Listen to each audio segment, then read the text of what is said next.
Yeah. Hey, let's go. What's the deal? Oh my God. We back. We back. Or is it AI? Who knows? You never know. Sponsored by Apple Intelligence. Apple Intelligence at all times. Mm-hmm. Man, we are live late night. We live for the late night. It's been a minute since we did this one. That's a fact. That's Yeah, 100% fact.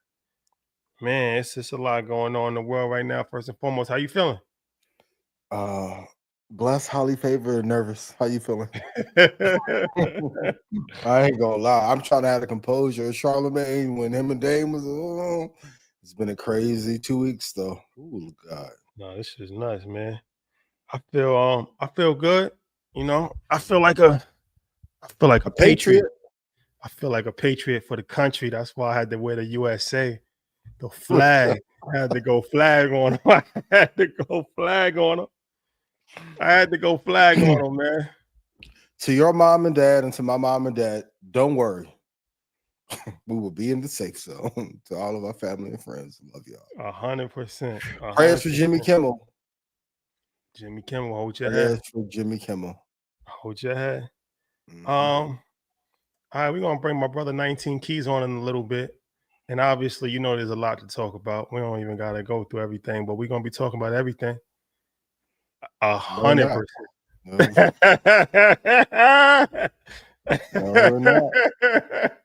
Remember when you was like, hey, nobody bigger than the program. I waved my flag. You're right.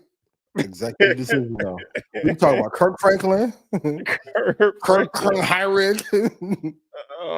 But Charlie Wilson, we can talk about. No. Wake it up. Blackout, not crash out. 100%. Call blackout, not crash out. 100%. No. 100%. 100%. But yeah, we're gonna bring Keys on in a minute. But there's a lot going on.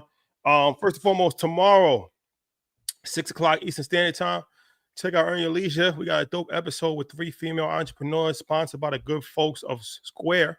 You know, Square played a major part in InvestFest, obviously, with Jack Dorsey being you know, one of the headliners, and that was a magical moment for Market Mondays Live at InvestFest. So shout out to the good folks at Square. Check that out tomorrow at 6 o'clock, and this Sunday at 2 o'clock Eastern Standard Time in Westchester Community College, Westchester, New York. We're actually hosting a NIL panel, an NIL seminar. So all student athletes from middle school all the way up to college, parents, coaches, teams. It's free. We're bringing a NFL agent. We're bringing a financial advisor. We're bringing one of the top entertainment lawyers. We're bringing Cameron's lawyer, actually, ironically enough, with everything that's been going on. It is what it is. It is what it is. And we're bringing the head of Boston College's NIL program. So, and it's free, and it's lunch provided, and it's the whole thing. So link in bio on Instagram to RSVP. You must RSVP if you want to attend. If you have a child, definitely highly recommend that for sure. And female, male, all sports. Okay. Anything you would like to say? May God be with us tonight. God bless you and God bless America. Stock Club call Friday at 3 p.m. Central. If I made you money, please put yes in chat. And shout out to Portia, Fox 5 Atlanta. Had an interview today that was fun, but it should be out in a couple weeks. So kudos to Ty Akinunjum for setting that up. Mom and dad. Gotcha. Yep. For sure. It's gonna be a good one. A lot to talk about. All right, so before we get to all the political stuff, let's talk about some finance stuff. I thought this clip was interesting that you sent in the group chat, Ian. So let's show this clip as far as the 10 ways to get rich. I love this. Yeah, this was a good one, actually. Yeah. Because, you know, it's one of these 10 easiest ways to get rich. I'm going to say the number one is winning the lottery. Winning the lottery is not the easiest. It's actually quite hard to do. Easiest ways. Oh, Get rich. Investing in the stock market. Investing is number 2, specifically the index funds. That makes sense. I am in there. I need to put more money in there. Be a real estate agent. Real estate investing is number 5. What do we do? Be a podcaster. Content creation is number 4. People could sell stuff. You could work in sales. Work in sales is number 3. There's no ceiling on how much you can make. Winning in blackjack at the casino. No, those aren't that easy to do. Investing in a startup. That's number 6, an own equity startup. What's this? The internet, Yo, right? Troy, can hold on. sell Take things. What Troy, did take the video DiGilio off. do? Take the video off, He Troy. sold things Troy. on Amazon. You could create an online. Troy, the video didn't load properly. The video didn't load. It says We not are pulling up. live. Nah, it didn't load. I think he loaded another video first. I'm looking at it on the screen. It didn't load. Can we try this again? Can we try this one more time, Troy? It wasn't playing on Easiest my phone. ways to get rich. I'm going to say the number 1 is winning the lottery. Winning the lottery is not the easiest. It's actually quite hard to do. Easiest ways to get rich. Investing in the stock market. Investing is number 2, specifically the index funds. That makes sense. I am in there. I need to put more money in there. Be a real estate agent. Real estate investing is number 5. What do we do? Be a podcaster. Content creation is number 4. People could sell stuff. You could work in sales. Work in sales is number 3. There's no ceiling on how much you can make. Winning in blackjack at the casino. No, those aren't that easy to do. Investing in a startup. That's number 6, an own equity startup. What's this? The internet, right? You can sell things. What You did can DiGilio do? He sold things on Amazon. You could create an online business. That's number 8. What do technical developers do? Websites. They build websites or software and apps. That's number 9. What do you call it when you own something for a brand? IP. Intellectual property. That's number 7. Number 10's tough, so I'm going to give it to you. It's leverage other people's money. And then number 1 is the easiest of them all. I'm surprised you haven't said it yet. The easiest way for me to get rich is do what? Marry rich. Marry rich is the number 1 option. You know why that was so interesting? Because me personally, right? I did everything on that list except for two things. So I put in chat. Out of those 10, the 10 is marry rich, index, invest in stocks, work in sales, content creation, real estate investing, investing in a startup, IP, online business, app software developer, and leverage other people's money. Actually, I did everything except for one. I did everything on that list. I've done everything on that list except for one. What's the What one about you? Jimmy Kimmel needs to do tonight? What Jimmy, about you? I How many have you done on that list? Probably 7. So how many people have done all 10 on the list? The only thing that I haven't done on that list is marry rich. But of course, we invest in stocks. My background is working in sales before this. I was a financial advisor. Content creation, obviously. Yeah. Real estate investing, investing in real estate. Investing in a startup. We've invested in several different startups so far. Tabidi. 100%. IP, I mean, yeah, you know that goes without saying. Online business, you're watching it. App software developer, EYL University app in the app stores right now. Download the app. Leverage other people's money. I mean, you get any type of mortgage or bank loan, stuff like that. So I'm like, damn, that's kind of interesting because when I'm watching this, it's not just like a random, genie in a bottle, some like scam type thing. Like this is actually real things. And I'm like, damn, I've done every single thing except marry rich. And fellas, you have to know if you are the NVIDIA on the cap table. Some of you don't know that you are the exit plan, an exit strategy. Please be careful. Consult your advisor. Notice that a job is not on there, and it shows you the degradation and breakdown of America overall. If we would have did this list maybe 40 years ago, job would have been number 1 or number 2. There were more people in the 60s through 90s who got rich from being in a job or having equity options or equity in that company. That isn't the most viable option, which is very interesting. You have to at least pick 5 off that list to have a moat in your own personal finance life. But fellas, you got to know if you are the NVIDIA in your relationship. Shout out to French Montana. Keep in mind that list is the easiest ways to get rich. So marrying rich is the easiest way to get rich, I guess. But right underneath that is investing in stocks. Hello, told you 2 stocks Shakur. Market Monday. Put yes in chat. Told you. Index fund. Over and over again. Yep. Buy and hold. Long term. Dollar cost average. Yep. Invest in quality. Which ones? VOO, VTI. I saw some of you before we started. What to invest in? Bro. NVIDIA, Microsoft, Apple, VOO, VGT, VTI. Hold for 5 years. Call it a day. It's not that hard. You got to pick 5 out of 10, though. French Montana definitely marry rich. Huh? Boy, brilliant. Brilliant. Whew, Max, we about to come home too next year? Boy. Speaking on marrying rich, staying in the financial topics before we get to the political stuff, can we show this clip about the prenup? See, I'm gonna get in trouble. You talked about down the road and the potential of us getting married and having kids. How do you feel about a prenup? I mean, I have been exposed to so many women that are moms, that are married, in relationships that they're going through a divorce process and they have nothing. Yeah. And they're starting literally from ground zero.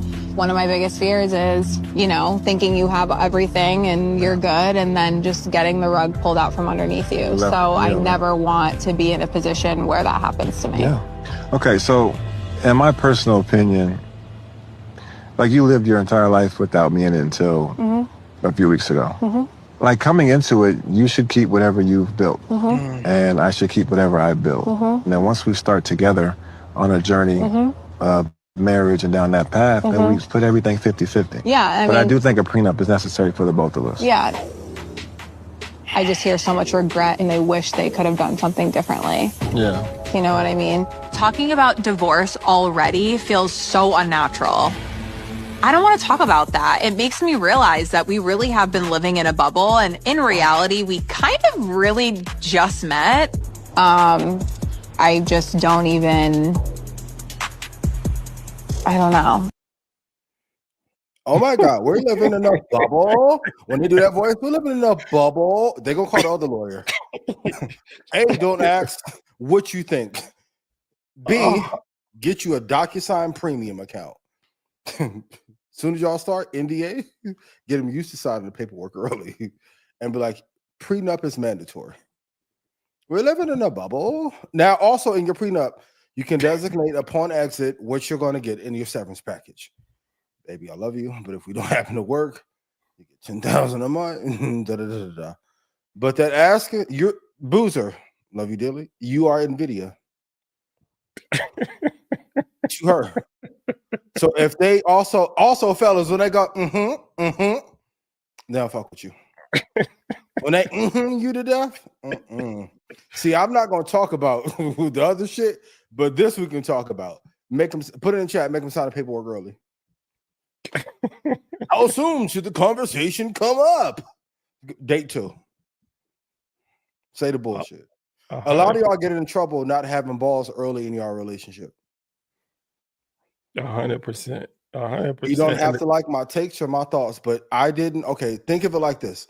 For me, my mom and dad went their entire adult life and invested every lesson they had learned their entire lives into me, and then I went on for 20-something years to learn, accumulate, and then I'm supposed to give it away because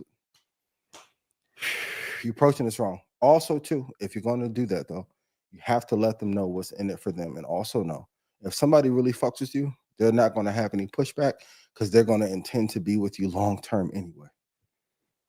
When they had that much pushback in the beginning, they don't want you. You the exit plan. You are the open AI. You are the cap table. Fellas, learn to differentiate when a woman wants you for what you provide versus you. Also, quit leading with the shit that you can provide. Quit. You want to pick up in the Mosane and all that shit? No. Nope. Apple Watch. We'll get to the collection of watches after we like 9 to 12 months in. Nope. Boozer, hold your head. Oh yeah. Boozer, hold your head. Drop her off though. I'll say this. Shout out to Alex. Good energy on the check-in. He actually sent me this video like an hour Drop ago. Alex. This was a late addition to the show. I will say this. Shout out to Carlos Boozer. And no disrespect to his queen, but obviously they put this on reality TV show anyway, so it's already for public consumption. These are just jokes from Mighty Fox South. Here's a life lesson: male, female, whatever. When you make perfect sense, and somebody tries to rationalize something that doesn't make any sense, run. He made perfect sense. He said, look, you went your whole life without even knowing me. Mm-hmm. We literally just met a few weeks ago, meaning we don't have kids, we don't got nothing. Okay. Now, from the time that we get married, yes, everything at that point is 50-50. But why would you be entitled to anything? Like, you've been able to survive 40 years without me. How would you? She's like, your whole life can be devastated with a divorce. How? You literally survived. You have 100% survival rate for 39 years without me. For men and women, you got to quit picking up strays off the street. Yeah. Now, I'm not saying him. Okay, please. Women, because women do it way more than men. You can't pick a dusty up off the ground and dust them off and turn them into whoever you think he should be ideally. Date on your level. A lot of these conversations don't happen because you are the liquidity plan. When there's real love present, you're not going to get a whole bunch of pushback on them conversations because they want to be there for you. Quit leading with your wallet. Not speaking about him because I like Boozer. But a lot of y'all be leading with what you got and what you can do. And you're like, well, I got gold diggers. It's like, well, you led with the Audemars and the Lamborghini Aventador, and we're going to go to Turks and all. For what? You just want to be. For what? What you doing all that for? So. No, 100%. If you meet somebody 2-3 weeks in, and they're running away from that, from the standpoint of, like I said, her argument made no sense. It's like you get left with nothing. Well, let's take it. But also, if you're gonna do that, give cushion. Because a lot of men lead with well, baby girl, if you be in my life, I'm gonna elevate you. Well, that's the standard that you set. It's a mistake to do it. But if you're going to do that, at least let them know that the fall from heaven not going to be too far. It's a mistake to Rashad. I'm just trying to get clarification. You said it's a mistake to do that. It's a mistake to say that. To lead with that. To lead with, I'm with you. I just want clarification for the audience. To lead with that. Why is that? A lot of times people lead with that because the character isn't right. So I'm gonna love bomb the shit out you, so you can't see I'm really a fucked up. Can we talk about the love bombers? Let's do. Them niggas male and female. Psycho. Thank you. Blow your car up. If you ever I'm telling you, if you ever get in a situation with a love bomber, run as fast as you can. Run. When you start, what's a love bomber? Somebody that's going to send you 10,000 roses. Somebody that's going to write a 10-page love letter. Somebody's going to show up with your job with 37 boxes of chocolate, like the strawberries that's dipped in the shit, and they charge $100 for the fucking shit that should cost $8. Yeah. See what happens with the love bombers are this. They're chemically imbalanced. So it's hot and cold. So on the hot side, you're experiencing a level of euphoria that you've never experienced before because they're fucking psychopaths. So it just feels like you've been waiting your whole life for this experience, and that they will do anything for you. Wait until the other side happens. And now they hiding in your closet. 100%. I went to a whole another country, bitch, popped right on the beach. Well, surprised you're here. What the fuck are you doing here? Scared. I'm like, what? How you even know? What? I don't need 92,000 text messages in a day. And when you do the work and or go to therapy or work on yourself, you can spot the love bombing a mile away. A lot of times people will sit on you, and this is the issue with putting all your information in your relationship online. A person will sit on you to do the opposite of what you're getting in your relationship to line you up with the love bomb. You all want to post everything, and then when you're going through hell, people are sitting and plotting, especially with ChatGPT. They can upload all your data and map out a plan. I've seen people do it. Map out a whole plan of how to attack you to get you to fall in love faster. People got this shit mapped out day by day what to do. And now what they're doing is studying your Instagram. So people put all their life on Instagram. So it'd be like, man, I'm allergic to chocolate. I'm like, so they'll come and they'll know exactly. And you'd be like, damn, like how you know all this stuff? It's like, how do you know all this? Because they're stalkers. Yep. And they went back 72 weeks on your Instagram page. Hello. And looked at everything. You should be extremely scared. You want the guy that's just going to be in the middle. In the middle. Fellas, you want the girl. He might forget to give you roses, but he's not going to blow your car up either.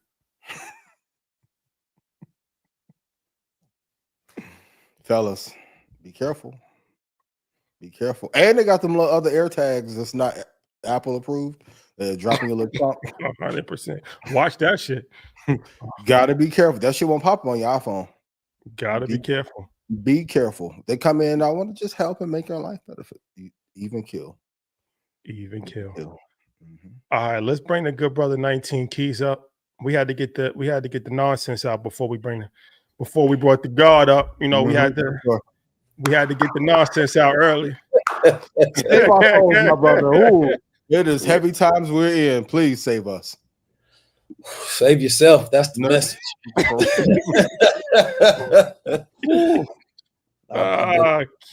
Keys, what's the deal, man? Yeah, we had to get the nonsense out early before we brought Keys on, man. Like, you know. No, I think some of what y'all saying was real. That's why I caught the tail end of it. But don't upload no pictures at home, man. Be careful. 100%. There's a lot of tech-savvy stalkers out here. You feel me? I think cybersecurity might be the #1 investment. You understand me? Going into the future. Yeah. Things you might not worry about now might be your main concern in the future. I was just thinking about that today. CrowdStrike, Zscaler, like cybersecurity, 100%, 100% is going to be the most important industry going forward. Yeah. Hell yeah. So what's going on in the world, fellas? All right. Oh, before we start, Dame Dash had conflict. How can we heal black men's traumas? Before we start, I forgot to do something early. I'm on my support black brands kick. Shout out to the good folks at Devoted Brand. They sent my son a package. I greatly appreciate that on his recovery journey. So I appreciate you guys so much. Thank you, man. Appreciate that. Okay, 19 Keys, man. Shout out to Savoir Faire. He sent me this lovely cologne. Okay. Master at it. So let me go ahead. Y'all can't smell it, but just know I'm smelling good. Do you mix colognes? No. You don't? No. Is that a thing? I didn't know. Am I missing an element? Combination. A good little combination. Get the job done. Some people mix cologne. Keith, we got a lot to talk about, man. We got a lot to talk about. Okay.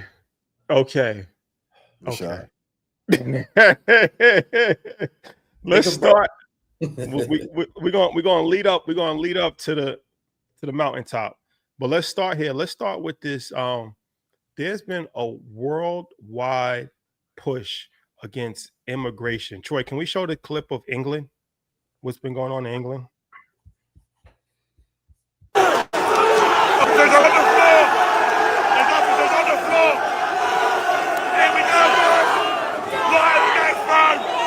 Officers down! Officers are down!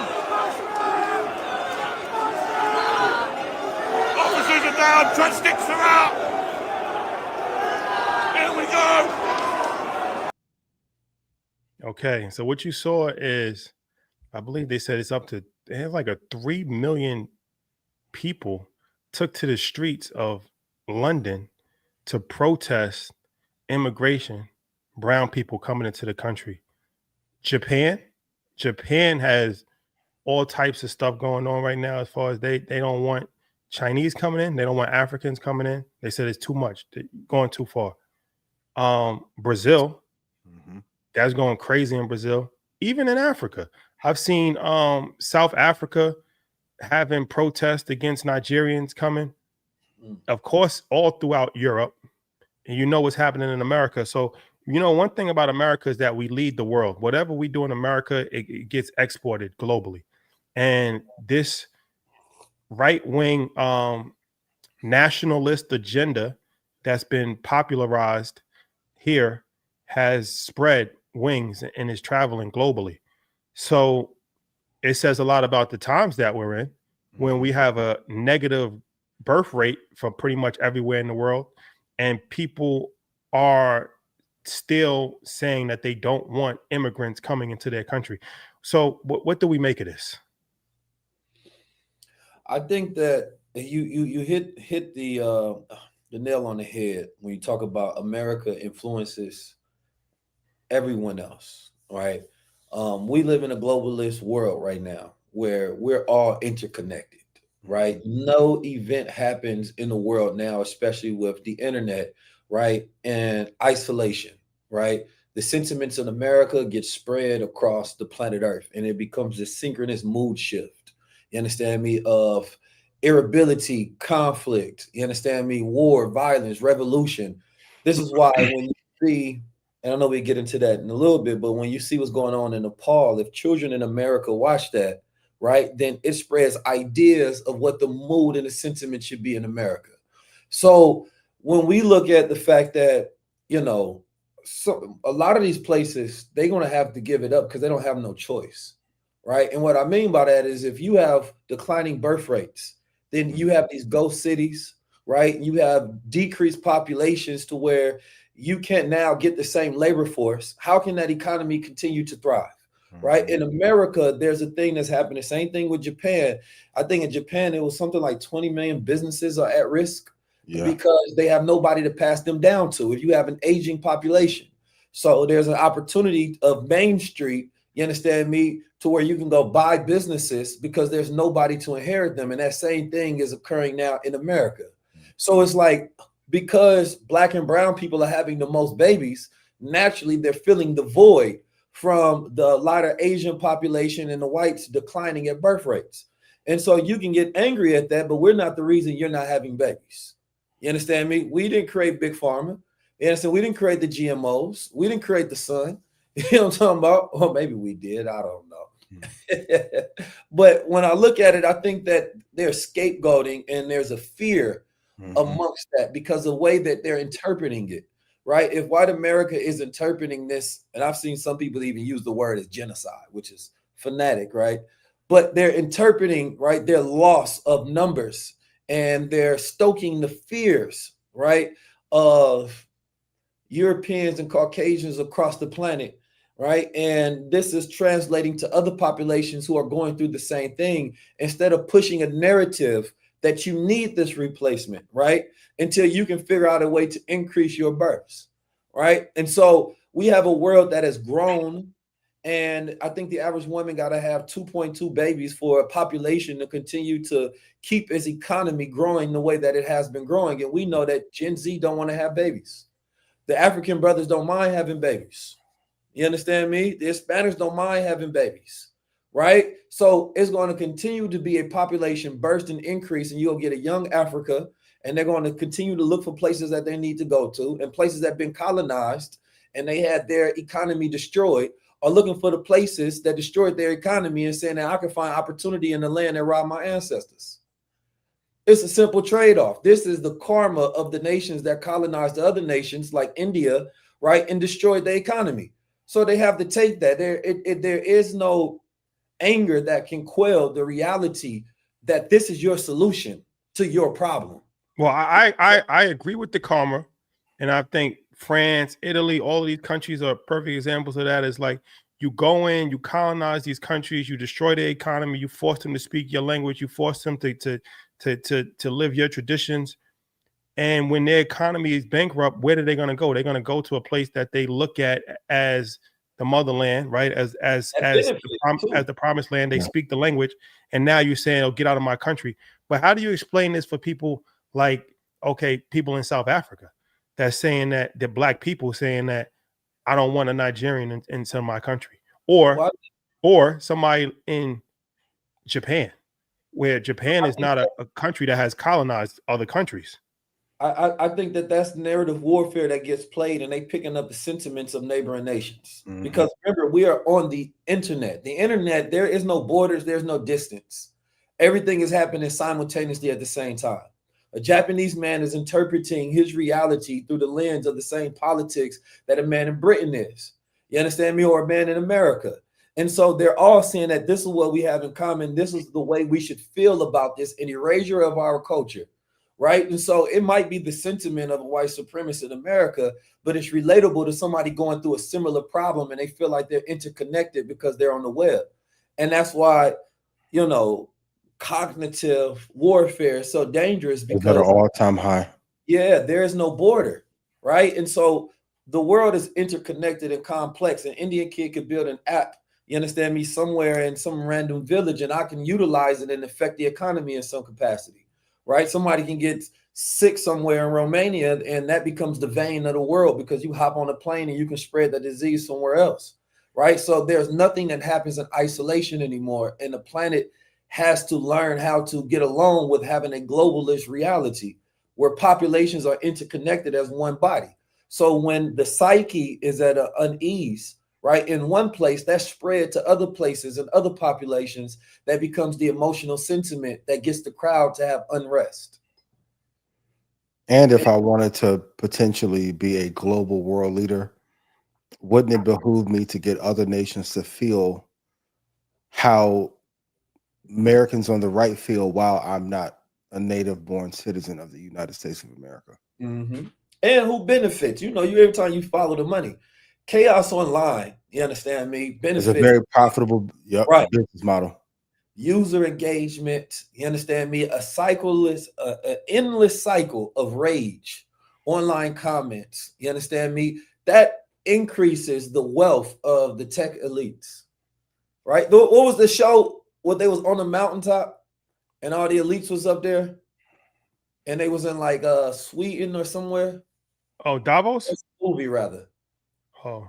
It just came out and it was literally about the tech elites. One of them was like, he was just on his road to becoming a billionaire, and the other ones was like multi-billionaires, and they all had tech companies. And they was talking about how essentially they were causing all these crashes and this calamity while they was in their safe bubble having conversations over dinner about it, and how it was benefiting everybody that was there in that room. All right, that's a good point. Troy, can you play that video of Buckingham Palace? Good segue. Perfect segue.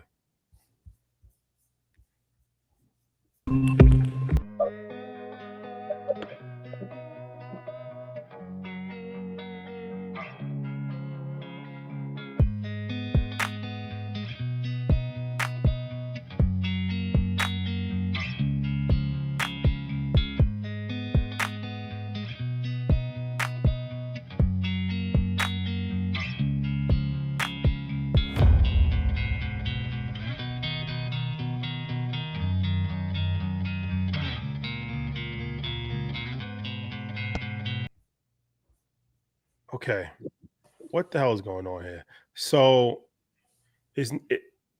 Trump is on a traveling ban with the most powerful CEOs. Okay, this happened in Saudi Arabia. He took the whole crew with him. Mm-hmm. He's had dinner at the White House, right? For full context, Trump is in London right now. So when he goes to London, he's meeting with the royal family. But he's bringing Sam Altman. Sam Altman's everywhere. He's bringing Sam Altman, Tim Cook, Satya, Jensen. I don't want to speak bad about these people because some of them will probably be speaking at InvestFest soon.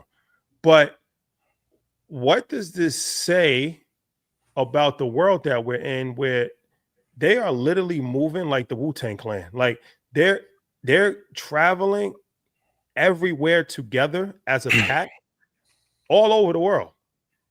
It's a mechanism of protection. It is a traveling moat. So for everyone who's asking what to invest in, this is the most open that I've seen an administration be about what to invest in and what is going to do well. Sam Altman still is a non-publicly traded executive. but he's getting seating as if he is top billing. It's like when LeBron made Sports Illustrated.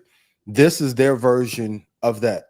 It also tells you who's not in the room you should be wary of.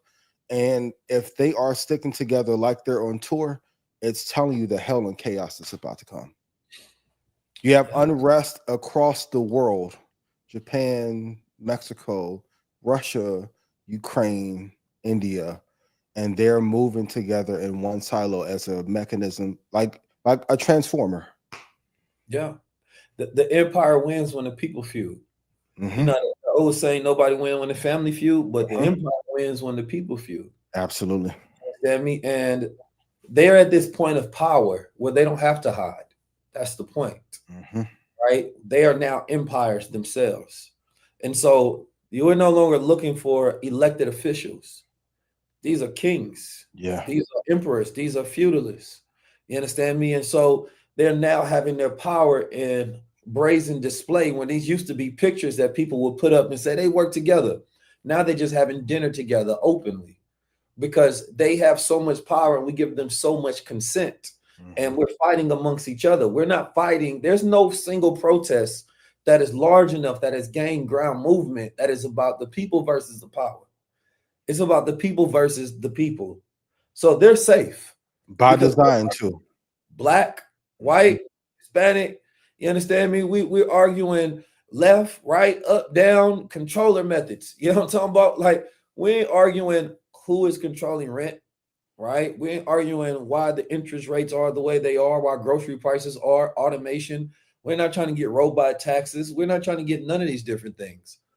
We're arguing on identity politics in a time of the future, which is the perfect narrative for the elites to win more power, more control, see more data. They have the ability now to take that data and understand your brain waves in a manner that can manipulate you directly and vast populations, right? And so when we were talking about BRICS ain't got shit on this delegation. Well, you know, it's funny because I was going to say it's BRICS versus this. It's BRICS versus the CEOs. So you see the crew is Xi Jinping, president of China. Yeah. Vladimir Putin, president of Russia. Kim Jong-un, president of North Korea, and a few others. Versus Donald Trump, president of America, and then Sam Altman, CEO of OpenAI, Jensen, CEO of NVIDIA, Tim Cook, CEO of Apple, Satya, CEO of Microsoft. Elon Musk was in the group. He removed himself out of that situation. Yeah, he got punched out, didn't he? Mark Zuckerberg, CEO of Meta. All of these guys that I just named have not missed. Sam Altman has not missed anything. No.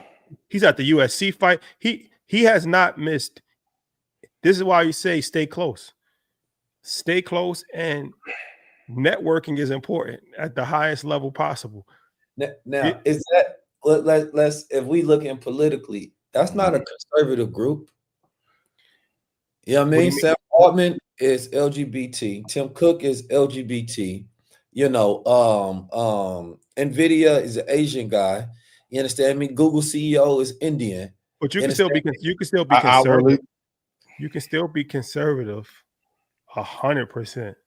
My identity can be liberal, but fiscally I can be ultra conservative and donate to ultra conservative campaigns to not get my head cut off.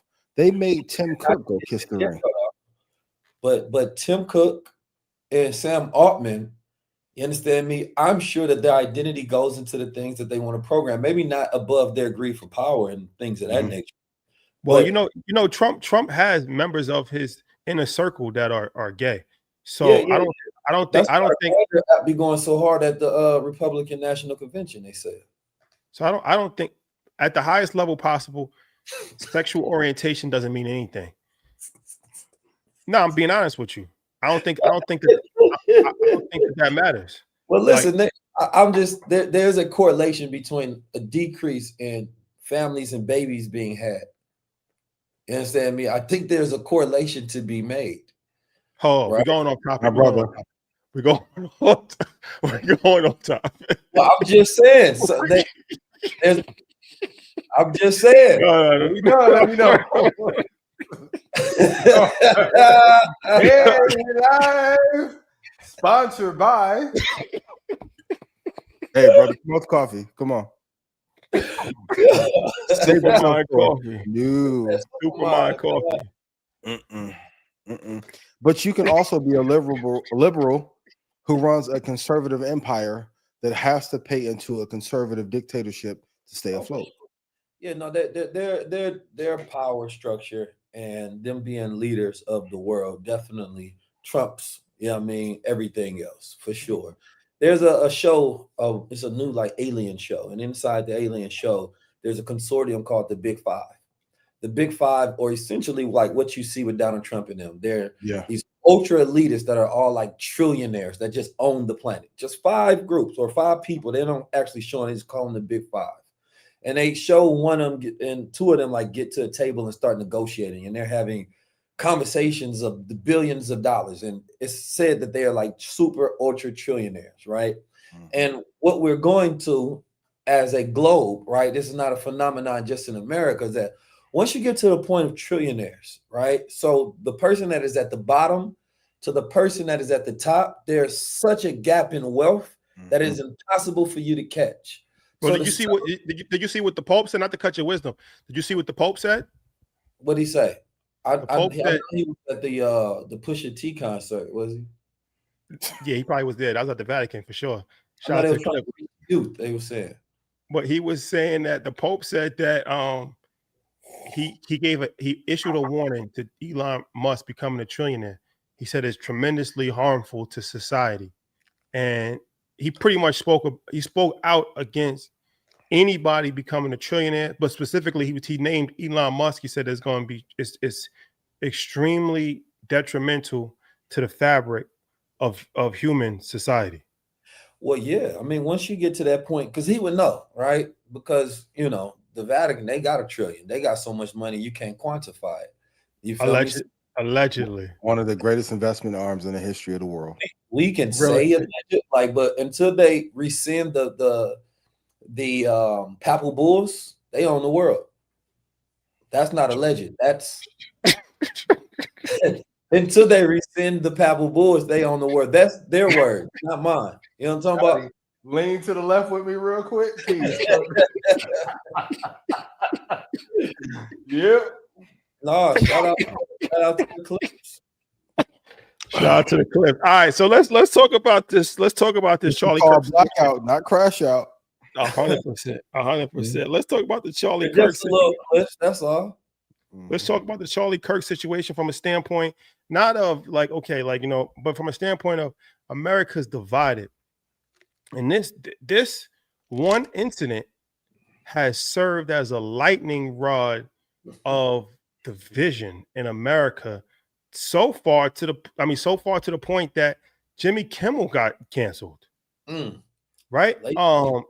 So it's really, really interesting as far as the lightning rod moment that this has had. So what does this say from a psychological standpoint of how we're looking at this country? I think the vision of America is division. I think that is the new vision of America. A divided America. When JD Vance gets on TV and said we're not uniting with the left, you understand me? He's saying that there is no democracy, because that's the idea. Bipartisanship, we can still communicate. But when there's no communication, and when the martyr of free speech, they're utilizing his death to eliminate free speech, what does that say? Right? Here's the eerie thing about the whole thing. Him and George Floyd shared the same birthday, right? And their George Floyd moment is the new Charlie Kirk moment for white people, right? And on that same day, they started comparing him to who? Martin Luther King. Martin Luther King won the Nobel Peace Prize October 14th as well on their birthday. We live in a world, right, that is pre-planned, right? We live in a world where nobody's death will be used by accident. If you are a man of power, you want to make sure that you're utilizing every single thing. But here's the thing about Charlie. Charlie is supposed to be a president. You understand me? Charlie had been groomed for position and power, which is why they speak on his death as political violence. The assassination of an important person, because he was probably supposed to be on that ticket with JD Vance. Right? And so now, you know, people don't know this is blackout, right? They can think about why he died and things of that nature, which is more important to this conversation if you start questioning, you know, why now? Why did he die? And what are the things that are happening since then? Because you have to keep a timeline. And so what we're seeing is the goal is, if the goal, right, of somebody like a Curtis Yarvin, who is the dark enlightenment philosopher, right, which is behind all of the elites, if he says that his whole goal is, you know, the end of democracy, he doesn't believe in democracy. And that's JD Vance boy, and he doesn't. And in order to speed that up, right, which is accelerationism, which is another thing with things that's not talked about enough. Go ahead. You are talking. And so now we're speeding up the process, because if Donald Trump has control of the Senate and all these different things, then he could use his powers to show the power of the government. But that would only reinforce belief in the government itself, when they don't want to reinforce belief in the government. They want you to end your belief in a government and democracy, so they then take all the tech companies and privatize the power in first place, right? So when I look at the Charlie Kirk death, how does this play into all of these different things, and who are getting played the most? They're playing on the fears of the American people. And then we look at what was Turning Point in the first place, right? Turning Point USA, right? Because the word crisis means a turning point, right? And Turning Point USA is a platform that operates during a time of crisis to stoke fears, right? Stoke division, right? Only the people that feel like they're in crisis would listen to a particular type of rhetoric, right? Saying that, yo, it's an emergency for us. We have to do this now. We're losing our democracy. We're losing our rights. We're losing our jobs, right? They're in this frantic state of panic, right? And so his assassination is being used as a symbol, right, for the movement, because look who took over his platform when he left, right? And so if we can get you to argue about the moral character or the moral judgment of his death, instead of actually talking about following the money and getting to the root of the things, because the one thing I will say about this is that the whole Charlie Kirk thing shows you that they will put their money behind their thought leaders. They will put their money behind their influencers. You understand me? They will put money and resources to go influence youth all across this planet Earth when they feel like they're in a crisis. And so what we really should be asking is, how come we haven't created more Charlie Kirks? Well, that's Morgan from Afrotech had made a great post about that. She was saying that the one thing that the right does is highly finance their influencers and their thought leaders. He's the perfect example. And they was like, the left does not do that. And she gave a long list of people from the left that she felt could be resourced and could be positioned up. But they like the left just like feed you to the wolves, like fend for yourself. If you can make it, great. But the right is strategic billionaires that these people just don't pop up and become 100 million followers by accident. Yep. It's strategic billionaires behind the scenes that's positioning them, that's financing them, that's guiding them step by step by step, so that their voice is amplified on the highest level possible. Right. And that's, if you're looking at a system, that is the interconnectedness and the intentionality. The intentionality is connecting the money and the influence and the media, right, in this interconnected system, so they don't exist in these silos. In Black America, we have these fragmented points. Thought leader over here, media over here, money over here. You understand me? Instead, the thought leader informs the media. The media is pushed by the money. So therefore, it's taking this intentional influence that also has a feedback loop, right, to understand when we're shifting narrative. So without the intentionality built into it, we're always going to be complaining about the success of another people, right? Whether you like his opinions or not, he was successful because he had a system and an organization. What we typically do in our culture is we take somebody who has the influence in a platform like a Charlie Kirk and say, you just talking. Well, why are you not getting behind the talk then? You understand me? Because this person is doing their job, right? And we see how influential it could be if it's connected to the other points that are doing their job. And so what we are now in this point where also on social media amplifies is the fringe voices. Gen Z are not reading, so they're going to take a quick excerpt of a title, right, that shocks them, and then they're going to listen to that content, right? But when we amplify fringe voices and make you think that this is the common, right, response to tragedy, the common response to reality, because it's taking the small percent and the algorithm amplifies that to maximize engagement, right? Then we live in a time, day, and age to where I know for a fact you've been outraged by a bot, 100%. I literally go look at the pages that started a tweet, and you're going to find that this is not a human being. Yeah, 22% of all content on social media now is being created by AI. And then you have to ask the question, who is creating the outrage? Because so many people have an incentive to keep the American people in a state of chaos. Not only you talking about tech companies, right? But you also talking about Russia, China, North Korea, right? And so we're in this consistent state of psyops that are being ran on the American people. And this is what the guys in the army would tell you, because they're afraid of the fact that even if America wants to run a psyop, and I know the Pentagon just is releasing a program about narrative control and utilizing AI, you understand me, and cognitive warfare on its own people, because they have to play defense and offense. How do we control the minds of our people? But then how do we defend them from mind control outside of our agenda? So now when you have all of these multiple nations running psyops, Israel wants to run their psyop, China got to run theirs, the left got to run theirs, the right got to run theirs, right? Everybody is playing narrative warfare on the minds of the people, and it's creating a consistent chaos because my algorithm ain't the same as yours. So I'm going to see something that's going to change the way I think about a situation. You're going to see it, and we're existing in our silos, and then that isolation is the best way to create a cult like mine. Can we talk about that? Can we talk about the algorithm? Because I got caught on the other side of the algorithm before. Have you ever seen the other side of the algorithm? Which side? Which side? The other side. The other side or the other side? The other side. The other side. 19. Yo, nah, but oh man. So I don't look. We were in Cote d'Ivoire. We were in Cote d'Ivoire. Is that how you say it? I never knew how to say that. Yeah. Yes. If you speak French, that's if you don't speak French, it's called Ivory Coast. Okay. Cote d'Ivoire. For the French speakers, it's Cote d'Ivoire. So we were in Cote d'Ivoire, and something strange happened to me. Out the blue. I looked on my Instagram, and I got caught on the other side of the algorithm. Like, what's going on? So I hit Troy. I'm like, yo, Troy, like, is your phone, like, is this? Then I start asking, I'm like, yo, is this like a regional thing? Is this a?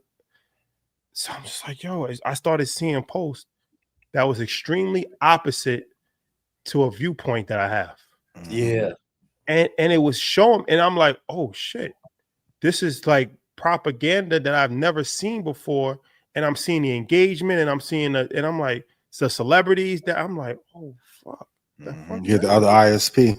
Yep. It was scared, yo, bro. You know, the multiverse is real. See, the movies give you a reflection of what's happening currently if you're intelligent enough to decipher it. What I realized is that multiverse movie, I think it was Spider-Man. That's the algorithm. Yeah. Everybody, we're all living in a multiverse. I didn't know that there was another multiverse of a specific topic until I saw the other side of the algorithm, and I saw millions of people engaging with it, and I saw millions of celebrities and influencers that I'd never seen before engage with it, and I'm like, oh shit, wow. We depending on your algorithm, we're not in the same world. We're not. And that's so that and here's the thing. So imagine you create a profile and you go into the most acceptable targets. You know that they stressed out, right? Low income, low literacy rates, right? And so they don't have that much time to even discern from information that is true or false, right? and they're constantly engaging into rage bait, right? So you're keeping them in a consistent state of stress. And in that state of stress, right, or depression, people start to feel lost. People feel like, there's no reason for anything. And in that state, they start seeking community because they want some place to feel safe that they can have connection to. So then they find an influencer that makes them feel seen, right? And in that visibility, they start to take on new identity. And so what it does is they're unlearning and relearning, right? And what they created the neurotech is that it is actually rewiring your neuroplasticity against you to change your identity permanently. So now you start protecting the identity that you thought you organically found when you were seeking answers, right? And it made you feel safe and made you feel seen when you felt lost. So now, even when you're presented with logic and fact, right, your identity is controlling how you view things, not what you see, but how you view it. So now we can see the same symbol and interpret it different because we have different identities that informs our perspective because our information environment is completely different. They've rewired us. And this is why America will never be safe in this constant state of chaos, because you can target populations and change their identity, right? So now I grew up with you, similar father, similar background, but because of the way I'm on this phone, and this is why we talk about you have to have a level of discernment, you have to have a source of truth, you have to have a digital diet, and you have to raise the complexity of your consciousness so that you're more resilient, and you have to be hyper vigilant. Right? This is why I focus on cognition as an asset, because if you can't protect your mind and you start getting stressed, it's easier to manipulate you. Absolutely. Right? What I'm sipping right here, Supermind, is not just a product to sell you something. You understand me? It's the solution that everybody should be training their cognition like an athlete, the way you train your body, because we're no longer in a world that we just talk to the phone talking to us. We don't just influence on the phone. It's influencing us. It's influencing what we see, how we think. It's talking back to us when you are alone. That two-way communication has never happened in the history of people. So there is a massive rewiring. And so we would think that an event happens and collectively we're experiencing reality all at the same time, and we're not. We're experiencing different perspectives on what occurred. So when we're talking in public square, we're now arguing. Welcome to the warfare. This is why you're a master, yo. For orators and brand builders, take notes. That's a fact. It's what I've been doing on the tour, been trying to teach people and get them to understand this, because I think the most dangerous threat really is our children, right? Because you as an adult, you're still susceptible, but your child, they don't have no defense for it at all. Yeah. And there's a whole population of people, like when Obama became president, they didn't want their children to know about racism and think that America was bad. They didn't want them to have a victim mindset. So they didn't teach them all about the past and the world that they grew up in. So now when they see a post on TikTok that's talking from a white supremacist standpoint about Black America and the history, right, and what the reality of it is, they don't have any knowledge to defend it or filter, right, what's true and what's not, because you didn't teach them, right? And so if I can erase history, right, from having this cognitive flexibility to be able to navigate the world and these opinions that sound true and these skewed statistics, right, that are utilized by very manipulative people to make it seem like I just said something, right? And you, like, as a young person, you're not about to do the research, find another data bureau, find it from a different contextual standpoint, then digest that point. No, you actually thought you knew something and this person changed your mind, right? And so it's a very dangerous operation while your kid's identity is constantly being manipulated away from yours, and you might not realize that until you get into an argument with them and they're defending a point that you're completely against. And you're like, how did you get here? Also, with that being said, Trump, he made an executive order to remove, that picture with the slave with the lashes on his back. I'm sure everybody's seen it's pretty famous. Put that up. Yeah. Can we put it up, Troy? Can we put that picture up? I don't have it, but I'm sure you can probably Google it.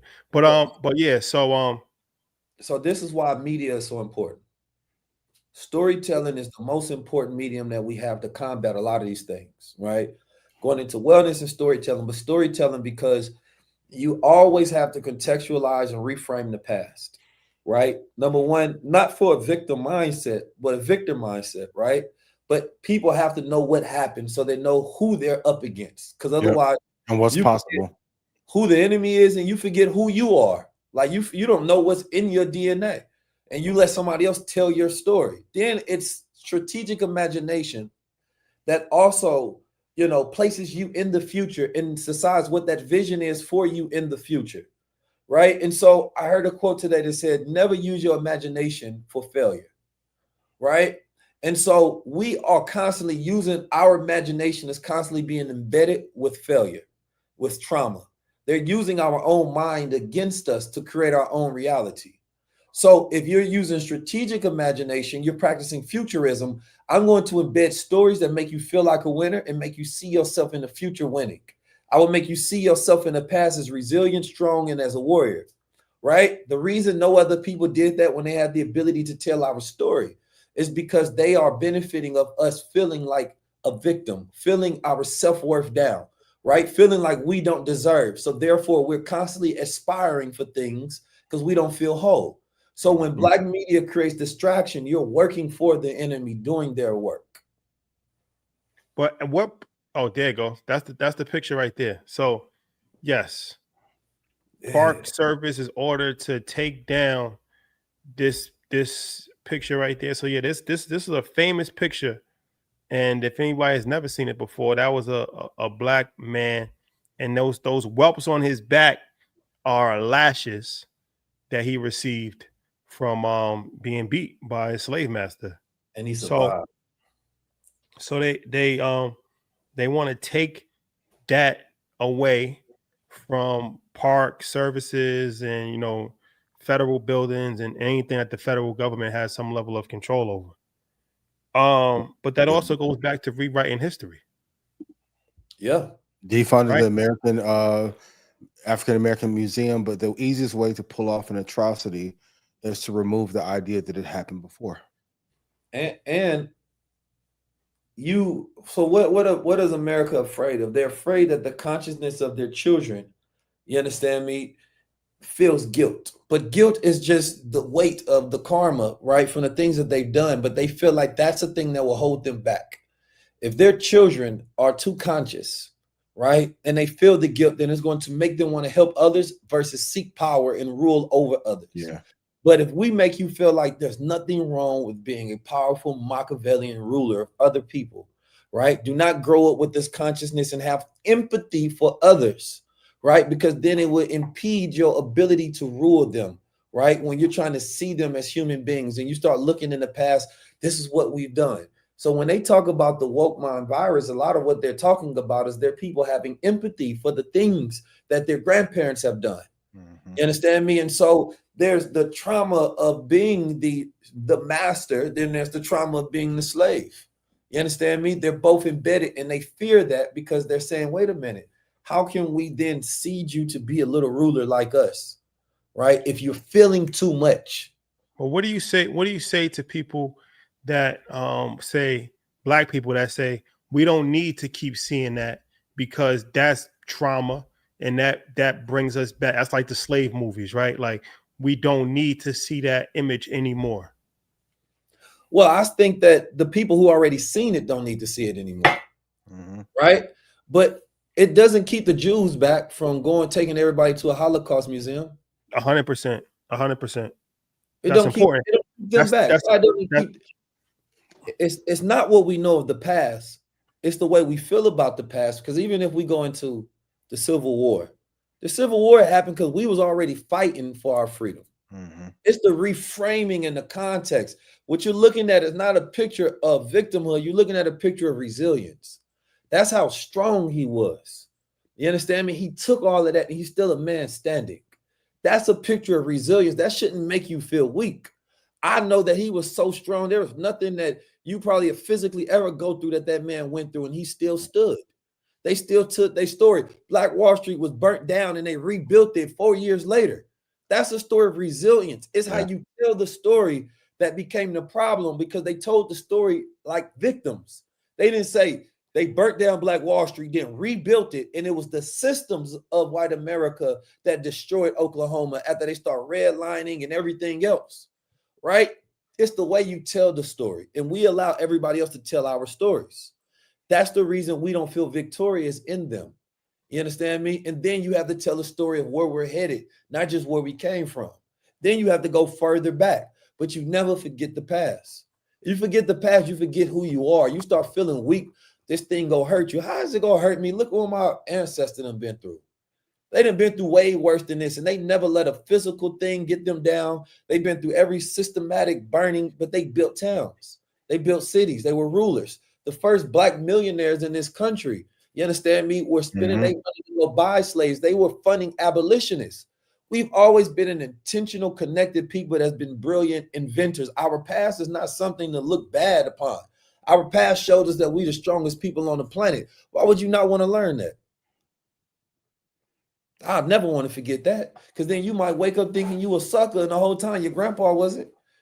You understand me? Your grandpa was the strongest warrior you can possibly think of. You could never be as strong as him, or maybe you could if you realize what you come from. What do you think we can do in a community to make men more masculine and more fearless, how our grandparents and great-grandparents used to be?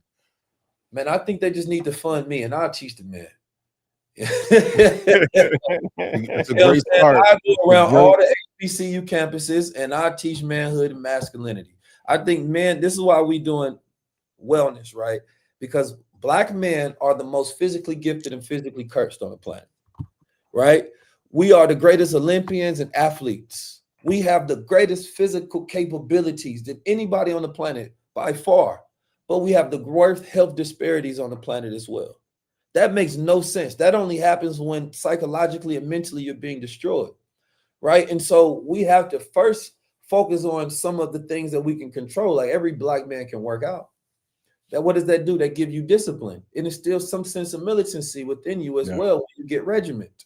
You understand me? But if you can't get a person physically capable to think better, to eat better, it's very hard to restore the other parts of their lives. You understand me? And so as men, we need to also, I was working with my brother out in Atlanta. We was talking about doing a roundtable of 12 men. You understand me? And it's going down all the original man codes that we need. If you go back to The New Negro by W.E.B. Du Bois during the first Renaissance, that was actually one of the peak moments that helped shift them into a Renaissance. Because what we need is a method and a manual that men and women, but men specifically, because women need to know how to recognize a real man. But what does it mean to be an original man? I ain't talking about traditional, high value, all of that other crap. You understand me? I'm talking about an original man who is in connection with who he is. You understand me? That is a steward leader that inherits power and understands that power. Then you got to go to the youth, because the youth are lost, but they can be led. But who's putting in the funding to lead them? It's too many fragmented movements and not enough intentionality. So we need to go through all the HBCUs, all of the hoods of America, and this need to be a funded effort by the tunes of millions and whatever is necessary. You can run it through a nonprofit so you get your tax write-off. All you're doing is diverting funds that you got to write off anyway. You understand me? So without expending an additional dime, we can go all across America. And what do the white supremacists and the groupers complain about the culture? Well, we'll take those complaints and saying that this is what we're funding to fix. The military will never fix the problems in St. Louis, because the problems in St. Louis, right, are not things the military can fix. The conditions of people that own all the abandoned buildings, and they're getting that with eminent domain tax write-offs and things of that nature, and they're controlling the what hospitals get built, what food deserts are controlled. Those are not things that's going to happen by the military. It happens by creating community. It happens by creating more educational programs. It happens by funding, right? Every hood in America should have a wellness institution that is free for Black men to be able to go to. You understand me? Well, let me ask you this. Okay. At what point do we change our diet? When I mean not just food diet. Okay. Black people have the lowest income, the lowest wealth in America. Yep. What group of people watches the most television in America? Black and brown people, poor people. Poor people. I would say poor people first. Black people. Just poor people, period. That's disturbing. Systemically designed that way, though. If we're going to also, talk about speaking of algorithms, saw something today that was interesting. Valuetainment. I'm sure you know him. The Iranian guy. So they was having, Patrick, yeah. They was having a discussion about Charlie Kirk and all the stuff that we talking about, America, Trump, all that stuff. It was live on YouTube. 80,000 people was watching it live. Mm-hmm. Now, this is an impressive number that we have 4,000 people, but 80,000 people was watching live. So, it's interesting because the last time I saw 80,000 people watch something live from our culture was the Young Thug interview. I believe it got up to 90,000. What? 90. I saw it with my own eyes. Mm-hmm. Wow. I saw it with my own eyes. 90,000 people live was watching that interview. Yeah. So, okay. 80,000 people from other cultures are tuning in at 10 o'clock in the morning to learn about politics and to hear political debates. 90,000 people from our culture are listening to Young Thug talking about his co-defendants and wiretaps. Or are they listening to a right-leaning view from a person who used to not be right-leaning? Going back to fragmented media, the part that does not get talked about enough in media is this information being pushed to certain groups because there's a lot of funding behind those talks. A lot of funding. They're all funded. What's the funding? What's the funding behind Young Thug's interview? Cultural capital. Culture is the capital. You know what I mean? But Rashad, you're making a great point, though. What I'm saying is that it's a complex conversation. Like I told D1, because freedom of will is limited. We're not really limited. Our freedom of will is dictated by algorithms and what's pushed in front of us. Because the only thing that we see, our celebrity addiction is opioid level. Yeah, I mean, like, look, yes, other cultures have celebrities, but they're held in not the same regard. Not the same regard, yeah. You can't, 90% of your timeline is Lotto on New York Fashion Week, is Young Thug fighting with Gunna, is Dame, we're going to talk about that. Yeah. That's 95% of your timeline. Celebrities are kings in our culture. They're not kings, they're gods. And this is why everybody's chasing the clout, because they realize this will get you to that level of ascension. But it says a lot about the times that we're in when 100%. The poorest people over-index on the worst things possible. This goes back to health. The people that have the shortest lifespan, the people that have the highest rate of diabetes, the highest rate of high blood pressure, the highest rate of cholesterol, the highest rate of everything, eat the worst. Is that because the food deserts are prevalent in those neighborhoods, though? I understand that for sure, 100%. But and there's not. But you would think if you have the highest rate of diabetes, you would be eating the best, because you already know what you're up against. But then you already know what you're up against. You already nice to him. That's why I wore this shirt, because I feel like our experience in America, like we're the true Americans. Like from the beginning of America to now, there's no immigrants that came over. Like we were here before it was a country, and we're here after it was a country. So we should be proud to be Americans and have the flag. But also, you know what you're up against. It's not like we just came here last week. We already been here for 4 centuries. So you already know what you're up against in the United States of America. So you're going to have to figure this thing out. We're not even trying to figure it out, though. That's what I'm saying. Like, we're complacent with the slaughter. I think that there's a consistent attempt to keep the consciousness of certain people low, right? Like, your ability to think through things is not everybody's ability to think. When poverty produces stress. Poverty is a disease. Absolutely. And it stresses you out to the point where you're check to check, week to week. You can't think. Like you might be thinking about going to Africa and build out a city. The next person is thinking about, how do I get some money? And in that midst of trying to think about how to get some money, they know they need to learn. But when they sit down and try to learn, right, they're stuck in this dopamine loop, right, of trying to focus versus wanting to get a dopamine hit. Then you have a new science that has been built out as a warfare to keep your mind embroiled and entangled. And you have a lower consciousness as it is in the first place. And these are trillionaires spending money to manipulate the mind of lower class people. You understand me? Then you have people from your own culture who need money to get out that poverty are taking that same science and using it against you, creating gossip columns and magazines and tabloids, all for the point of us getting clicks, likes, you understand me, and more comments. So we become our worst enemy. It becomes a cycle. And then the lack of intentionality between the capitalists, right, and the thought leaders being in connection to say that you can make money and have a social good at the same time. This is why I talk about the wellness industry, because the wellness industry, you understand me, is if you're booming in the wellness industry, you're making a social good. It is a benefit for the people and for the profit, right? So who has the biggest issue in Black America, or in America rather, when it comes to our wellness needs? That's Black America. We have the highest rates of problems. So why not then turn that into an entire industry that we make boom? We seeing white people doing ice bath parties and coffee parties and things of that nature. And we're not pushing the trend intention. Look at Gunna. For all the things y'all want to say about him, he's a much better influence than the niggas that's talking about him, because at least he's pushing discipline in the arena. You understand me? And so your brand is not even being associated with health. So now they can only give you a bag for liquor. They can only give you a bag for gambling, because your brand is not even in association with that. So therefore, they can't push that to your audience. So you can't even be used for good. You understand me? And so there's an entire, it has to be intentional, because you don't need to influence everybody. You influence the leaders, you influence the influencers. And there's a bag amount that you can get to say, you know what?